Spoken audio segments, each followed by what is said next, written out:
Alam niyo ba na si Dora ay isang mangkukulam? Sinasabi sa teoryang ito na ang kanyang backpack ay isang ancient enchanted artifact. Ang backpack na ito ay kaya maglabas ng kahit na anong item na hilingin ni Dora. At sa tuwing chinachant ni Dora ang say backpack ay may kakayanan itong ibigay ang mga bagay na makakatulong sa kanya. At ang gamit na makukuha niya sa backpack ay nagkakaroon ng buhay.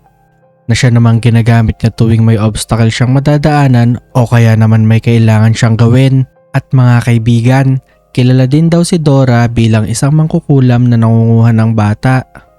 At ang isang bata na nakuha daw ni Dora ay si Boots. Mga kaibigan, si Boots daw ay hindi daw talaga isang unggoy. Isa daw talaga tong pygmy na kanyang kinidnap at ginawang slave. Mga kaibigan, inyong abangan bukas ang part 2.